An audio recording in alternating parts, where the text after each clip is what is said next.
நீங்கள் தவறவிட்ட எபிசோடுகளை இப்பொழுதே காணுங்கள் உங்கள் Tandivan.com மற்றும் Tandivan யூடியூப் சேனலில்.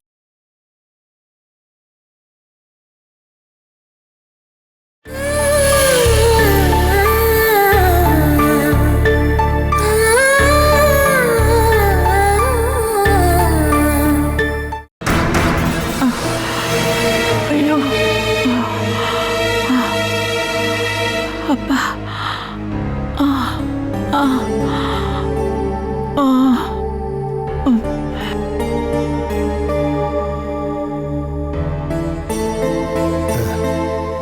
இதை வச்சு என்னடா நோண்டிக்கிட்டு இருக்க? சும்மா தான் நைனா, டைம் போகணும்ல. இதை பாரு நைனா, உனக்கு இங்க பொழுது போகலன்னா அதோ பத்தியா அம்மா கால்வலியோட அங்க உட்காந்துட்டு இருக்கு, போய் காலை பிடிச்சு விடு.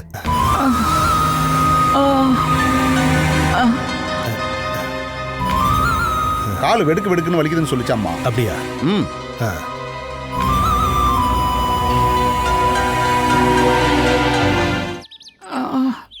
ஜெகதாம்பா, இப்படி புலம்புறதை விட ஹாஸ்பிட்டலுக்கு போய் பார்க்கலாம் இல்லையா?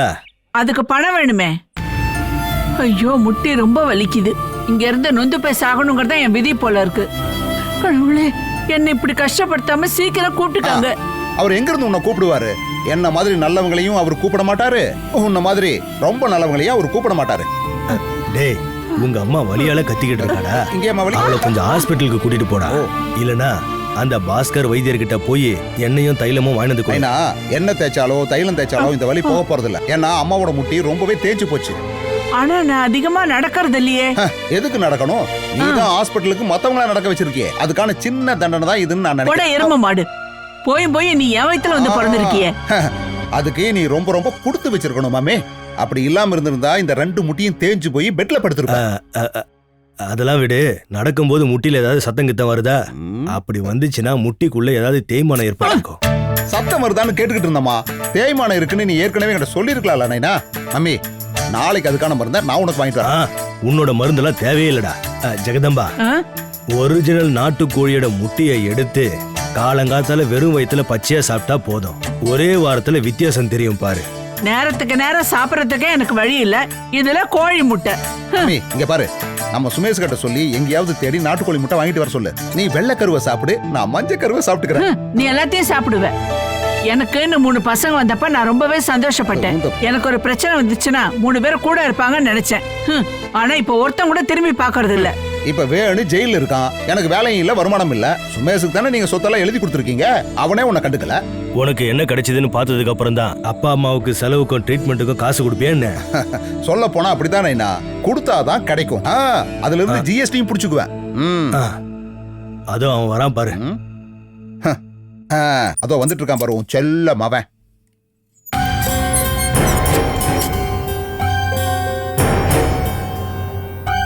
ஆமா, நீங்க என்ன இங்க உட்கார்ந்துட்டு இருக்கீங்க? நானா வந்து வாண்டடா உட்காரல, அம்மாவுக்கு ஒரு சப்போர்ட்டுக்காக வந்து உட்கார்ந்துருக்கேன். ஆமா, என்னாச்சுமா?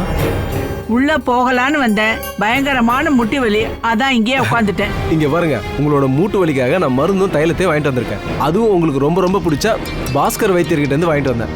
இதுக்கப்புறம் நீங்க மூட்டு வலியை மறந்துருங்க. அப்ப நாட்டுக்கோழி முட்டை சாப்பிட்ட மாதிரி தான்.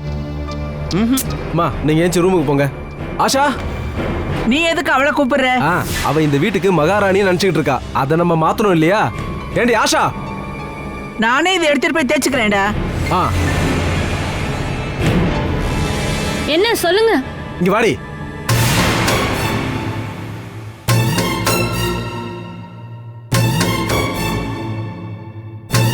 இங்க பாரு, இது அம்மாக்கான தைலம். இதை நான் உன்கிட்ட கொடுக்குறேன். அம்மாக்கு மூட்டு வலி வராம நீ பாத்துக்கணும். நான் பண்ற எதுவும் அத்தைக்கு சுத்தமா பிடிக்க மாட்டேங்குதுங்க. ஏண்டி, அம்மாக்கு பிடிச்ச மாதிரி நீ நடந்துகிட்டா போதும்.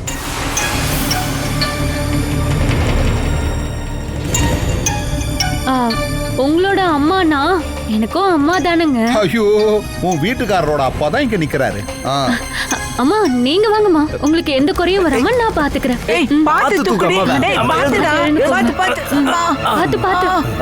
என்னால முடியல. வாங்கம்மா, பத்திரமா கூட்டிட்டு போமா. அவ எவ்வளவு திறமையா ஒரு வார்த்தை சொல்லிட்டு போனான்னு கவனிச்சே நைனா. அம்மாவுக்கு எந்த குறையும் வராம அவ பாத்துக்குவாளாம். அம்மாவுக்கு இப்ப மூட்டு வலி இல்லையா, அதுக்கு தான் எந்த குறையும் வராம நான் பாத்துக்கிறேன்னு சொல்லி கூட்டிட்டு போறான். அவ அம்மாவுக்கு எண்ணெய் தேய்ச்சி குளிப்பாட்டி விட்டுருவா. நீ நில்ற என் அன்பு தம்பியே. டேய் நீ அம்மாவுக்காக 300 ரூபாய் செலவு பண்ணிருக்க அப்படின்னா கண்டிப்பா அதுக்கு பின்னாடி ஏதோ ஒரு காரணம் இருக்கும். எனக்கு எங்க அம்மா மேல பாசம் இருக்கு, அதனால நான் வாங்கிட்டு வந்து கொடுக்குறேன். நீங்க தேவையில்லாம இடையில பூந்து ஏதாவது பேசிட்டு இருக்காதீங்க. நைனா, இவன் நாம நினைக்கிற மாதிரி ஆள் கிடையாது. இவன் லெவலே வேற. இவங்கிட்ட ஜாக்கிரதையா இல்லைன்னா இவன் நம்மளையே வித்துட்டு போயிடுவான். அதுக்கு முன்னாடி எப்படியாவது வேணுவை ஜாமீன்ல கூட்டு வந்து இவனை உண்டு இல்லைன்னு பண்ணிடணும். பண்ணணும். எண்ணெயை தேய்ச்சி தேய்ச்சி அம்மாவுக்கு ஜலதோஷம் வர வச்சிருவாளோ?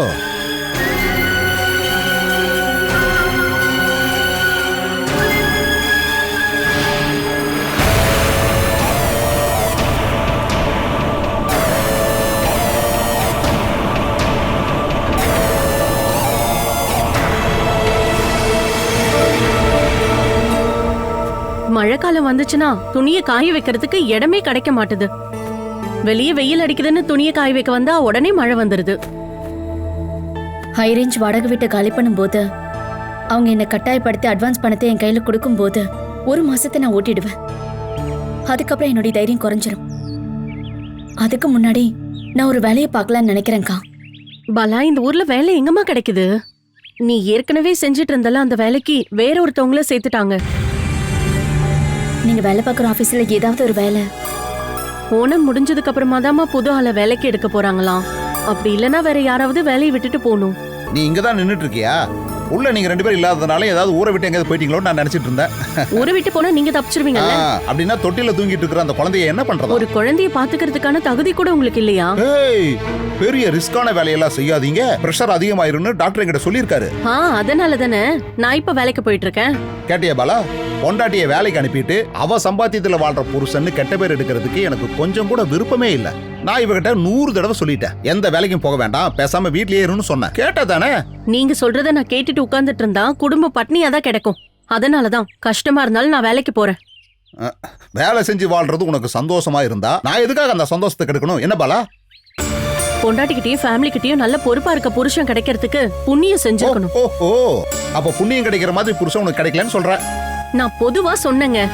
இத பாத்தீங்கல்ல, ஒரு பைத்தியக்காரன் புருஷனா கிடைச்சதால எவ்வளவு கஷ்டத்தை அனுபவிச்சுட்டு இருக்கான்னு. நல்ல குடும்பத்துல பிறந்து வந்திருக்கான், சொல்லி என்ன பிரயோஜனம்? இவளோட விதி இப்படி ஆயிடுச்சு. இப்போ வாழறதுக்கு ஏதாவது ஒரு வேலை கிடைச்சா போதும்னு சொல்றான். பாலா, நீ வேலைக்கு போக போறியா? அதுல என்ன பிரச்சனை? என் புருஷன் கல்ஃப்ல ஒண்ணும் இல்ல, ஜெயில தானே இருக்காரு. இத பத்தி நானே உங்ககிட்ட சொல்லலாம்னு இருந்தேன். வேணு இப்ப ஜெயில இருக்கிறதுனால நீ இதுக்கப்புறம் தைரியமா வேலைக்கு போலாம். அனிலா, நீ கூடிய சீக்கிரம் இவளுக்கு ஒரு நல்ல வேலையை பார்த்து கொடுக்கற. நீங்க 2 பேரும் சம்பாதிச்சு கொண்டு வர பணத்தை வச்சு நம்ம எல்லாரும் சிறப்பா வாழ்க்கை நடத்தலாம். எனக்கும் கொஞ்சம் ரெஸ்ட் கிடைச்ச மாதிரி இருக்கும். மத்தவங்களுடைய பசியை போக்குறதுக்காக இல்ல, நானும் என் குழந்தை பட்னி இல்லாம வாழ்றதுக்காக தான் நான் வேலைக்கு போக போறேன். இப்ப சொல்றியா? அது கரெக்டுமா? உனக்கு ஒரு பெரிய மனசு இருக்கு. இல்லனா எங்கேயோ கிடைச்ச குழந்தையை கொண்டு வந்து இப்படி நல்லபடியா பாத்துக்க முடியுமா என்ன? அதே மனசோட நீ உன் புருஷனோட அண்ணனா இருக்கிற எனக்கும் அப்பப்ப செலவு கொடுத்தா நல்லா இருக்கும். நீ ஒன்னும் முறைச்சு பார்க்காத. வாரத்துல 3 நாள் வேலை செஞ்சு கிடைக்கிற பணத்தை வச்சு என்ன பண்ண முடியும்? அப்பனே முருகா, பாலாவுக்கு உடனே ஒரு நல்ல வேலையை ஏற்பாடு பண்ணி கொடுப்பா. ஒரு வேலைக்காக நானும் முயற்சி பண்றேன். அப்படின்னா காக்கா தலைகீழ தான் பறக்கும். ஐயோ, நான் எங்க வேலைக்கு போக போறேன்? பாலாவுக்காக சொன்னேன். வேணும் இங்க இல்லாத குறையே தெரியாத மாதிரி எல்லா வேலையும் நீ தான் பாத்துக்கணும். நானும் என் பொண்டாட்டியும் கண்டிப்பா உனக்கு சப்போர்ட் பண்ணிக்கிட்டே இருப்போம். இங்க பாரு, நம்ம ராஜுவும் சுபீரும் தூண்டில் போட போறாங்க. நான் அவனு கூட போய் நான் தூண்டில் எல்லாம் போட மாட்டேன். ஏய், அங்க போடு, இங்க போடு அப்படின்னு அவனுகிட்ட வேலை தான் வாங்கிட்டு இருப்பேன். 2 கிலோ மீன் இன்னைக்கு என்ன வேலை விக்குது தெரியுமா? நான் போயிட்டு வீட்டுக்கு வரும்போது நீ மசாலா எல்லாம் ரெடி பண்ணி வைக்கிற, அவ்வளவுதான். இந்த ஆள் மட்டும் சரியா இருந்தாருன்னா இந்த குடும்பத்தோட நிலைமை எப்பயும் மாறி இருக்கும். மாத்தி ஆகணும்க்கா. இந்த வீட்டுல இருக்கிற ஒருத்தரையாவது மனுஷங்களா மாத்தணும். இங்க இருக்கிற ஆளுங்கள்ல சதீஷ் மாமாக்கு மட்டும்தான் கொஞ்சம் நல்ல மனசா இருக்க. நம்ம கூடவே வச்சுக்கணும். சுமேஷ் டைரக்டா ஃபேஸ் பண்ற அளவுக்கு அவரை மாத்தி காட்டணும். அதுக்கு முதல்ல என்ன பண்ணணும்னா வீட்டு செலவுக்கான பணத்தை ரெடி பண்ணணும். வீட்டு செலவுக்கு யார் பணம் தராங்களோ அவங்க வார்த்தைக்கு தான் மதிப்பு இருக்கு. நாம அந்த மதிப்பை கைப்பற்றணும். என்னால முடிஞ்ச அளவுக்கு நான் கண்டிப்பா முயற்சி பண்ணி உனக்கு ஒரு வேலையை ஏற்பாடு பண்றேன். ஒரே ஒரு நாள் மட்டும் இந்த வீட்டோட மூத்த மருமகன்ற உரிமையோட இந்த வீட்டுல நடக்கிற நல்லது கெட்டதை பாக்குறதுக்கு ஒரு வாய்ப்பு கிடைச்சாலே போதும். அது கண்டிப்பா நடக்கும்க்கா. நாம அதை நடத்தி காட்டணும்.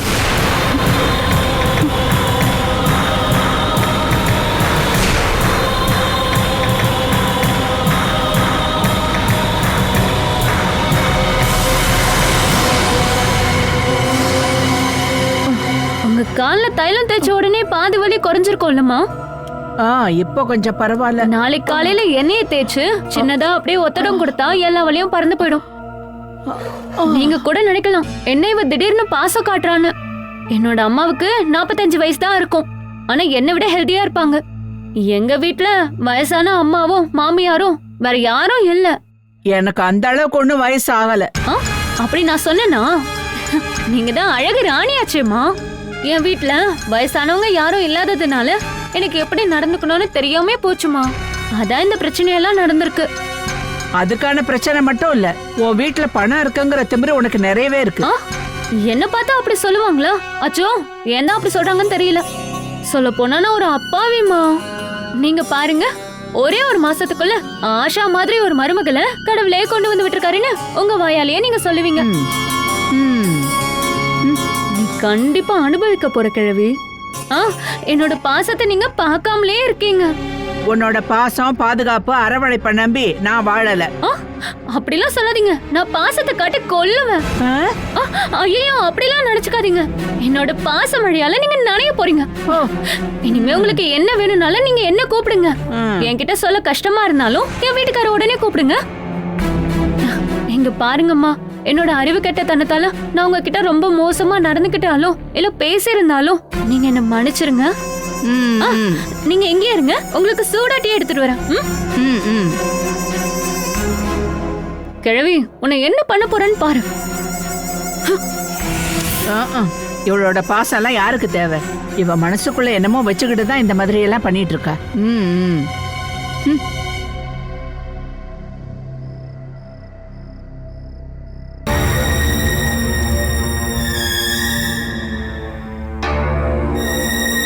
நமக்கு எதிராக ஏதோ ஒரு பிளான் இந்த வீட்டுல நடந்துகிட்டு இருக்குமா. அது பாட்டுக்கு அதை நடந்துட்டு போட்டோம். நாம் அதை பெருசா எடுத்துக்க வேண்டாம்.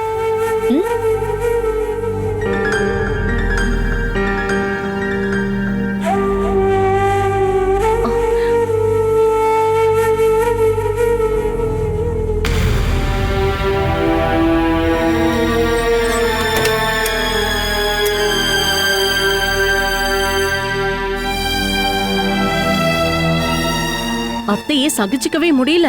அவங்கள அந்த குடிசையில தங்க வைக்கணும் அப்படின்னு சொன்ன ஆஷா இப்ப அத்தையே நல்லபடியா கவனிச்சுட்டு வரா. இதெல்லாம் அவன் மனசால செய்யலக்கா.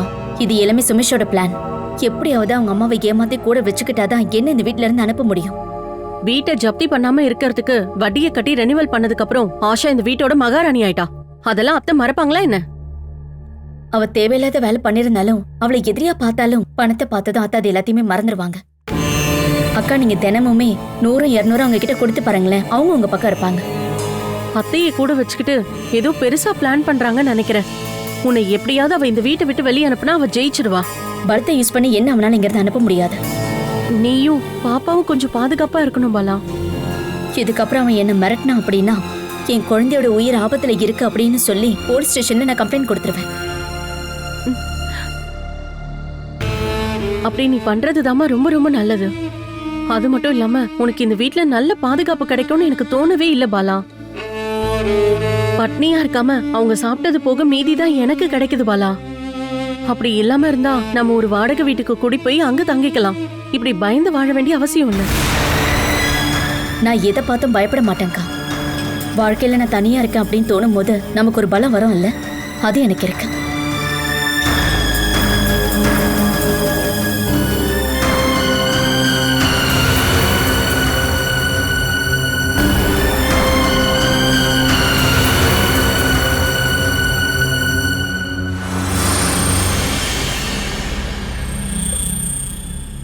வேணண்ணனோட கேஸ் நடத்துறதுக்கு குறைஞ்சது ஒரு 5-6 லட்சமாவது தேவைப்படும். ஷேரை வித்து கேஸ் நடத்துறதுக்கு நோட்டரி வைக்கல் முன்னாடி வச்சு வேணண்ண கையெழுத்து போட்டு கொடுத்த பவர் ஆஃப் அட்டானி தான் இது. எங்க காட்டு. இடத்த உடனே விற்க முடியாதுன்ற காரணத்துக்காக இடத்த என் பேருக்கு மாத்திட்டேன். அதுக்கு எவ்வளவு பணம் செலவாகுமோ அந்த காசை வச்சு கேஸ் நடத்தலாம்னு முடிவு பண்ணிட்டேன். உங்க எல்லாருக்கும் சம்மதமா இருந்தா நான் அதை செய்யறேன். அவங்களோட ஷேர் உங்ககிட்ட இருக்கும்போது உங்ககிட்ட பணம் இருக்க தானே செய்யும். என்கிட்ட நிஜமாவே பணம் இல்ல, கடன் தான் வாங்கணும். அதை உறுதிப்படுத்துறதுக்காக தான் இடத்த என் பேருக்கு நான் மாத்திக்கிட்டேன். இந்த விஷயத்துல அபிப்பிராயம் சொல்ல வேண்டியது பாலா தானே. அவகிட்ட எதுவும் கேட்க வேண்டாம். வேணுவே எப்படியாவது ஜெயில இருந்து வெளியே கொண்டு வரணும். அதுக்கு என்ன பண்ணணுமோ நீங்க பண்ணுங்க. அம்மா இப்ப நீ இப்படி சொல்லுவ, நாம எல்லாருமா சேர்ந்து புருஷனோட சொத்தை ஆட்டையை போட்டுட்டோம்னு பாலா கேஸ் கொடுத்துட்டான்னு வெய்யி, அதுக்கப்புறம் நம்ம லோன்னு அலைய வேண்டி இருக்கும். இந்த நாசமா போன இடத்தோட கேஸ் நம்ம செத்து போனாலும் தீரவே தீராது. பாலா அக்காவோட கருத்தையும் கேட்கலாம். இப்ப சொன்ன பாரு, அது சரியான வார்த்தை.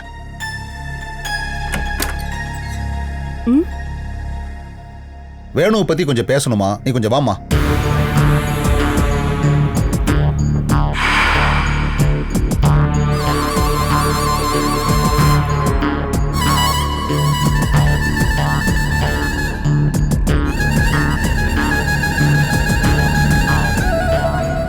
இதை பாருமா, நம்மளோட கருத்து என்னங்கிறத அவகிட்ட தெளிவா சொல்லிருங்க. என்ன இப்ப நீதான் பாலாவா? நீ எந்த குழந்தையை பார்த்தாலும் விடவே மாட்டியா என்ன? உன்னோட இந்த பேராசையால தான் கடவுள் உனக்கு குழந்தை கொடுக்க மாட்டேங்கிறாரு.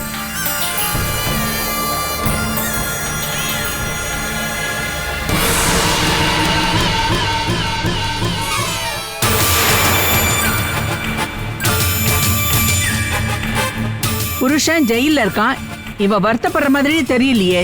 ஏமா, அவன் ஜெயில இருக்கிறதுனால இவ வருத்தப்பட்டு என்ன பிரயோஜனம்? முதல்ல ஜாமீன், அதுக்கப்புறம் கேஸ். டேய், அதை பத்தி நீ பேசுடா.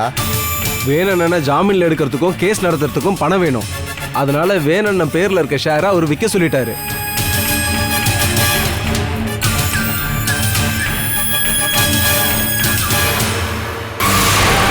வேணும் சொல்லியிருக்கான். அந்த பொறுப்பை இவங்கிட்ட ஒப்படைச்சதுக்கான பவர் ஆஃப் பட்டாணி இதுதான். வேணுவை ஜெயில இருந்து வெளியே கொண்டு வர இது ஒரு வழிதான் இருக்கு. அப்புறம் உங்ககிட்ட சொல்லலன்னு சொல்லக்கூடாது. நீங்க என்ன வித்தாலும் சரி, நானும் என் குழந்தை தங்கறதுக்கான இடத்த நீங்க மீதி வச்சிருக்கணும். இப்ப நீங்க இங்க தங்கலாம்ல. இது இப்போ சுமேஷோட பேர்ல தானே இருக்கு. ஓ, வேணு இப்போ ஒரு பிரச்சனையில மாட்டியிருக்கான். நாம ஒன்னா இருந்தா தான் இதுல இருந்து அவனை காப்பாற்ற முடியும். இந்த சமயத்துல இது உதவலன்னா இது இருந்தேன்னா இல்லாட்டி என்ன? சுமேஷ், நீ என்ன பண்ணணும்னு நினைக்கிறியோ அதுக்கேத்த மாதிரி பண்ணிக்கோ.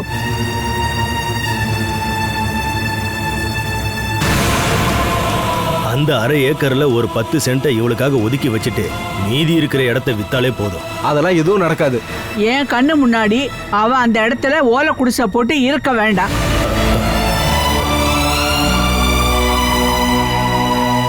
சுமேஷ், இதுக்கப்புறம் யாருக்கிட்டே ஆலோசனை கேட்க வேண்டாம். வேணும் முதல்ல ஜாமீன்ல வரட்டும். கேஸ்ல ஜெயிச்சு அவன் வெளியே வந்ததுக்கு அப்புறம் வேணும் மறுபடியும் வந்து பங்கு கேட்பான். அவனை பத்தி தான் நமக்கு தெரியும்ல. சரியான அக்ரிமெண்டோட தான் நான் அந்த வேலையை பார்த்துக்கிட்டு இருக்கேன். அப்புறம் எல்லாரும் கேட்குற மாதிரி நான் ஒரு விஷயத்த சொல்றேன். வேணண்ணன் பங்கை வித்ததுக்கு அப்புறமா அதுக்கப்புறம் வேணண்ணன் சம்பந்தப்பட்டவங்க யாரும் இந்த வீட்டில் இருக்கக்கூடாது.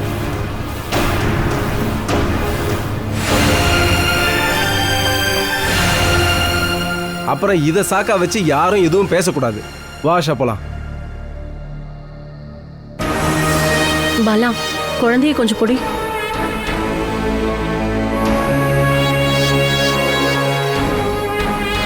என்னங்க, கொஞ்சம் வாங்க. அட கையை விடுறீ. அட வாங்கன்னு சொல்றேன்ல, வாங்க.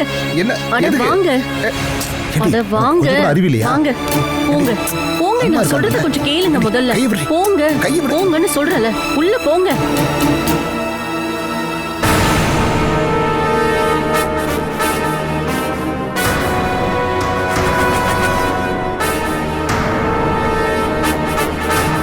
சுமேஷ் உனக்காக ஒரு வலையை விரிச்சிருக்காமா, நீ தயவு செஞ்சு அதுல விழுந்துடாத.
ஏய், நான் சொன்ன விஷயத்தை யோசனை பண்ணியே இல்லையா? இதுல யோசனை பண்ற அளவுக்கு என்ன இருக்கு? முதல்ல உங்க ஷேரை கொடுக்க சொல்லுங்க. அதான் ஸ்டாம்ப் பேப்பர்ல எழுதி வச்சிருக்காங்கல்ல. வேணுவோட பங்கையும் அதுல தானே எழுதி வச்சிருந்தாங்க. அதை எழுதி கொடுத்தாங்கல்ல, அதே மாதிரி நாமளும் எழுதி வாங்கணும். சண்டை போட்டு அதை வாங்கணும். ஏண்டி இப்ப நம்ம கட்டாயப்படுத்தி பங்கு கேட்டா அவங்களும் எழுதி கொடுத்துருவாங்க. ஆனா அதுக்கப்புறம் இந்த வீட்டோட பிடி நம்மளை விட்டு போயிடும். நீ கொஞ்சம் யோசனை பண்ணி பாரு. ஷேர் கிடைச்சதுக்கு அப்புறமா நம்மளை இந்த வீட்டுல இருக்க விட்டுருவாங்களா என்ன? நாம இந்த வீட்டுல சும்மா தானே தங்கிட்டு இருக்கோம். இது சுமேஷோட பேர்ல தானே இருக்கு. அதுதான் நம்மளோட துருப்பு சீட்டு. இப்போ நமக்கு எதுவுமே தெரியாத மாதிரி நம்ம நடந்துக்கிட்டா போதும். சுமேஷ் இந்த வீட்டை விற்க முயற்சி பண்ணும்போது தான் நம்ம கரெக்டா உள்ள நுழையணும். 3 பசங்களுக்கும் வீட்டையும் இடத்தையும் சமமா பங்கு பிரிச்சு கொடுக்கணும்னு ஒரு வக்கீல் நோட்டீஸ் அனுப்பணும். இல்லைன்னா ஒரு இன்ஜெக்ஷன் ஆர்டர். அதுல அவன் மாட்டிப்பான். இதை விட பெரிய பிளான அவன் போட்டு வச்சிருப்பான். என் சைல்டு இருந்து இப்படி ஒரு அடி விழும்னு அவன் கண்டிப்பா எதிர்பார்க்க மாட்டான். கை செலவுக்கு பணம் கொடுத்தா போதும் அண்ணன் அமைதியா இருந்துருவாருன்னு அவன் என்னை பத்தி தப்பா நினைச்சுக்கிட்டு இருக்கான். அவனை அப்படியே முழுங்கி ஏப்பம் விட்டுற மாட்டேன். அது அப்படியே மடியில தானே இருக்கு. சுமேஷ் யாரு? ஒரு நரி. அவனை பத்தி உங்களுக்கு தெரியல. திடீர்னு ஒரு நாள் எல்லாத்தையும் வித்துட்டு உங்க அப்பா அம்மாவை உங்க தலையில ஏத்தி விட்டுட்டு பொண்டாட்டி கூட அவன் பாட்டுக்கு போயிட்டே இருப்பான். ஏய் சேச்சே, நீ சொன்ன மாதிரி ஒருவேளை அப்படி நடக்கவும் வாய்ப்பு இருக்கு. இங்க பாருங்க, நீங்க தேவையில்லாம எதையும் யோசிக்காதீங்க. நீங்க நினைக்கிறது எதுவுமே சுத்தமா நடக்க மாட்டுது.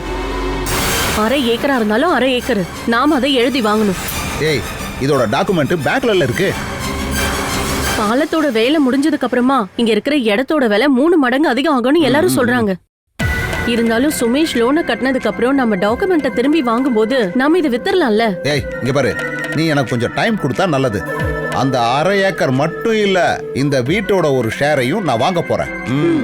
அது வரைக்கும் அம்மாவும் சுமேஷும் என்ன சொல்றாங்களோ அதை அப்படியே கேட்டு நடக்கிற மாதிரி ஒரு ஆக்டிங்க போடுவேன். சந்தர்ப்ப சூழ்நிலை ஒத்து வரும்போது இந்த சதீஷ் கான்ட்ராக்டர் களத்துல இறங்கி விளையாட போறான். எது பண்றதா இருந்தாலும் யோசிச்சு பண்ணுங்க. அப்புறம் தேவையில்லாத வேலையை பண்ணி எதுலயாவது போய் மாட்டி தொலைச்சிடாதீங்க. இவ ஏன் இப்படி இருக்கா? ஆளப்பாரு, இவ சுத்தமா நம்மள மதிக்க மாட்டேங்கிறாளே.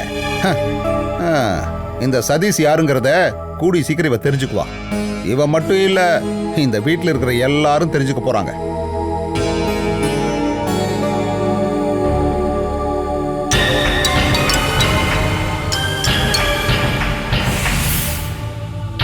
கொலை கேஸுக்கு வாதாடுற வக்கீலுக்கு நம்ம நிறைய மணி கொடுக்கணும் இல்லைங்க?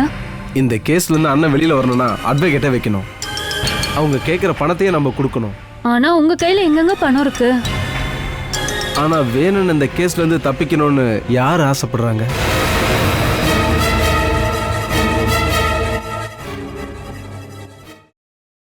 Catch us on TV, Tandivan.com, Facebook and YouTube.